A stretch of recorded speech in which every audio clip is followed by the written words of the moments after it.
Hello guys, good morning.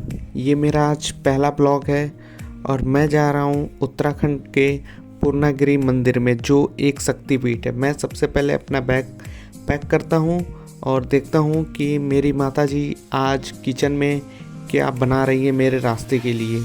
तो माताजी ने बाटी चोखा बनाया है मेरे लिए, तो मैं सबसे पहले इन बाटी चोखा को पैक करता हूँ जो रास्ते में खाऊंगा और चला आता हूँ पास के एटीएम में, जहाँ पर आकर सबसे पहले मैं अपने लिए कुछ कैश निकालता हूँ, क्योंकि पहाड़ों पे कैश की ज़रूरत बहुत पड़ती है। ऑनलाइन चलेगा कि नहीं। फिर मैं गली से ई रिक्शा करता हूँ और चला जाता हूँ मुंशी पुलिया। सुबह से कुछ खाया नहीं है, इसलिए सबसे पहले चाय पीता हूँ। चाय पी के आके अपने मुंशी पुलिया मेट्रो स्टेशन पे वेट करता हूँ, जहाँ पे मेरे कुछ और साथी आते हैं और मेट्रो का टोकन लेके मैं निकल चलता हूँ रेलवे स्टेशन चारबाग। ये हमारी मेट्रो आ गई है। मेट्रो से मैं चारबाग पहुंचता हूं, जहां पर ऑलरेडी मेरी ट्रेन खड़ी रहती है, जहां पर मेरे दो और दोस्त आए रहते हैं, चंदन भैया और ये तन्मय है, जिनके साथ मैं अपना आगे का सफ़र शुरू करता हूं। निकल चलता हूं चारबाग से धीरे धीरे।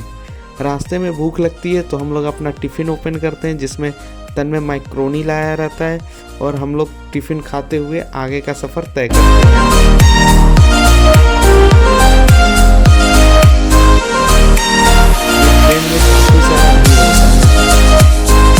मेरे दोस्त कुछ स्लीपर में रहते हैं और दो लोग इधर जनरल में रहते हैं, तो फिर मैं अपने दोस्तों को पानी देने जाता हूँ। लेकिन फिर जब स्लीपर में आता हूँ तो इसकी बकचोदी अलग ही चलती रहती है। कैसे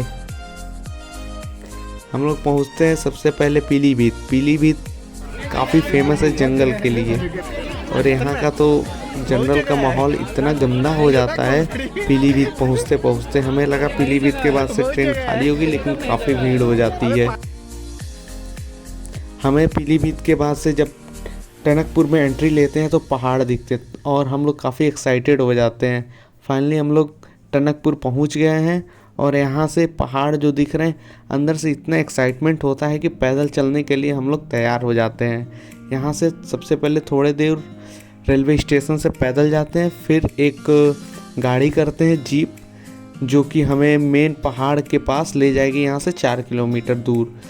रास्ते इतने ख़राब रहते हैं कि फ़ोन पकड़ना, कैमरा पकड़ना मुश्किल हो जाता है, लेकिन कैसे भी। ये देखो भाई, कैसे एकदम बैठा के ले गए हैं सब एक दूसरे के ऊपर चढ़ा के, बट जाना हम लोग की भी मजबूरी रहती है।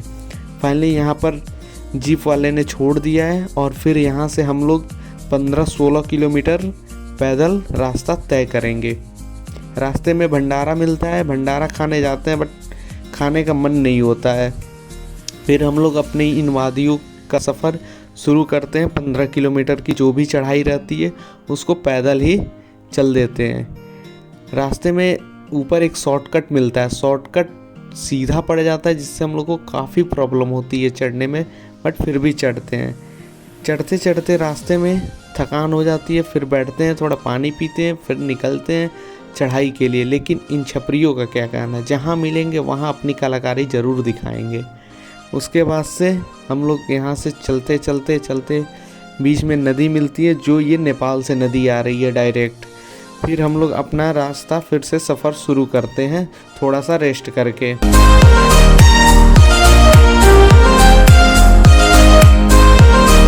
जाने के बाद से थोड़ा दूर धर्मशाला पे एक बैठ के हम लोग रेस्ट करते हैं, और उसके बाद से रेस्ट करने के 5-10 मिनट के बाद से फिर से हम लोग अपना सफ़र आगे का तय करते हैं, जो कि शाम के 5-6 बज जाते हैं। रास्ते में मार्केट मिलता है, जहाँ से हमें तो कुछ नहीं लेना रहता, लेकिन जिसको लेना रहता है वो लेता है।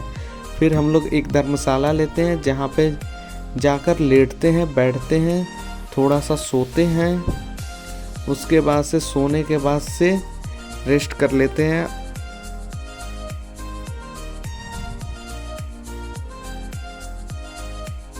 अभी रात के 1:30 बज रहे हैं। रात को 1:30 बजे हम लोग तैयार हो गए हैं। तैयार होकर फिर से अभी 4-5 किलोमीटर की और चढ़ाई बची है, उसके लिए तैयार है।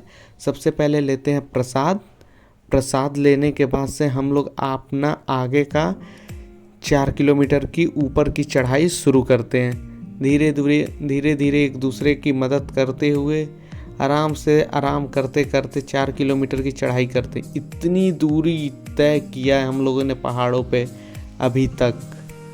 ये तो बस यहाँ से दिख रहा है, ये रहा मंदिर। मंदिर पे जाते हैं, फ़ोटो लेना अलाउ नहीं था तो नहीं लिए, और फिर हम लोग यहाँ से दर्शन करके निकल चलते हैं अपने धर्मशाला पे जहाँ पे रेस्ट किया था। सुबह हो गया है, सुबह में हम लोग अपना बैग पैक करते हैं और फिर निकल जाते हैं नेपाल के लिए। रास्ते में हमें एक हलवा मिल जाता है खाने के लिए, हलवा खाते हैं, सुबह का नाश्ता हो जाता है और फिर हम लोग निकलते हैं नेपाल के लिए।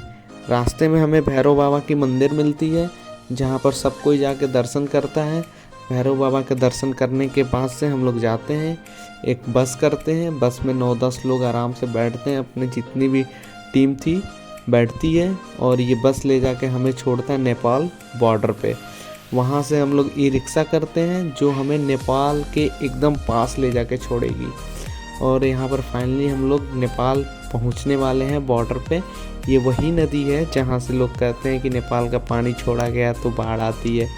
यहाँ पर एक बांध बना हुआ है जो देखते हैं, ये देखो इतनी ज़्यादा पानी थी और पानी इधर बहा जा रहा था दूसरी तरफ, जो इंडिया में ये पानी आ रही थी नेपाल से सीधे इंडिया में। फिर हम लोग फाइनली नेपाल के अंदर एंट्री कर चुके हैं, नेपाल में आ गए। सिक्योरिटी सुरक्षा थी, और यहाँ पर नेपाल का ये मार्केट छोटा सा मंदिर के पास आता है। यहाँ से हम लोग जाते हैं पैदल 3 किलोमीटर आके इस मंदिर पे आते हैं जहाँ पर अपना पूजा वगैरह करते हैं, रेस्ट करते हैं। फिर यहाँ से हम लोग शाम को निकल लेते हैं रेलवे स्टेशन के लिए। ये बाइक वाले 3 किलोमीटर का 10 रुपये पर पर्सन ले रहे थे, 2 लोगों को बैठाकर 3 लोगों को बैठाकर 20 रुपये 15 रुपये करके ले रहे थे, और सीधा हम लोग आ जाते हैं अपने टनकपुर रेलवे स्टेशन पे।